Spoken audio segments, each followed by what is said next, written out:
ناظرین، یہ کہانی ہے ایک باپ اور ایک بیٹے کی کہ ایک باپ اپنے کمرے میں موجود اپنے کام میں مصروف ہوتا ہے، جبکہ اسی دوران اس کا بیٹا اس کمرے میں داخل ہوتا ہے، اور داخل ہوتے ہی وہ اس کی مختلف چیزوں سے کھیلنا شروع کر دیتا ہے۔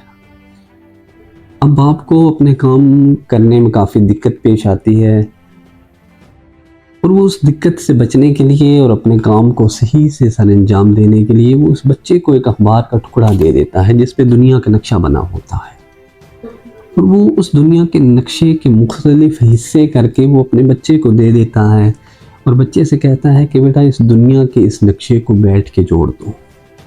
اب باپ اس خیال میں اپنے کام میں مصروف ہو جاتا ہے کہ دنیا کا نقشہ جوڑنے میں اس بچے کو اچھا خاصا وقت درکار ہوگا، اور تب تک وہ اپنے کام بآسانی سر انجام دے سکتا ہے۔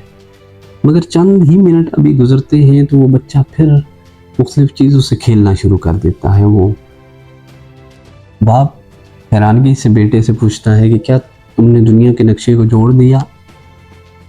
بیٹا بلا جھجک کہتا ہے کہ ہاں بابا، میں نے دنیا کے نقشے کو ٹھیک کر دیا۔ باپ حیران رہ جاتا ہے کہ ایک چھوٹا سا بچہ دنیا کے نقشے کو کیسے اتنی جلدی درست کر سکتا ہے۔ باپ جب دیکھتا ہے کہ دنیا کا نقشہ اسی طرح جس طرح سے اس کو ٹکڑوں میں تقسیم کیا تھا ویسے ہی بیٹے نے جوڑ دیا ہے، باپ حیرانگی میں بیٹے سے پوچھتا ہے کہ بیٹا تم نے یہ کیسے سر انجام دیا، تم نے اس کو کیسے جوڑ لیا؟ اس کے بیٹے کی ایک لائن، وہ ایک جملہ جو ہماری زندگیاں بدلنے کے لیے کافی ہے۔ بیٹا کہتا ہے کہ بابا جان، اس نقشے کے دوسری طرف ایک شخص کی تصویر تھی، میں نے اس شخص کی تصویر کو جوڑا، دنیا کا نقشہ خود ہی صحیح ہو گیا، وہ خود ہی جڑ گیا۔ ناظرین، یہاں ہمارے لیے اس میں ایک سبق موجود ہے کہ انفرادیت ہی اجتماعیت کی طرف گامزن ہوتی ہے۔ معاشرے کی بنیاد ہی اس کی اکائی ہی ایک فرد واحد ہے۔ اگر فرد واحد اپنی اصلاح کر لے گا تو دنیا کی خود ہی اصلاح ہو جائے گی، ہمارے سامنے خود ہی ایک مہذب معاشرے کی تشکیل ہو جائے گی۔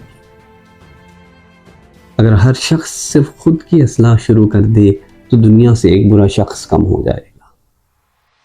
انڈیویجول فرد واحد کی اتنی ہی اہمیت ہے کہ جس طرح سے کاغذ پہ لکھنے کے لیے قلم کی ضرورت پڑتی ہے،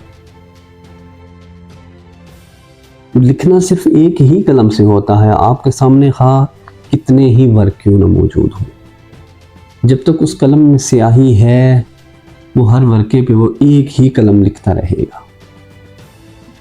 تو ہر فرد واحد جہاں بھی موجود ہو، اگر ہر فرد واحد اپنی اصلاح کر لے، وہ دنیا میں خواہ کہیں بھی موجود ہو، وہ معاشرہ وہ مہذب معاشرہ بن جائے۔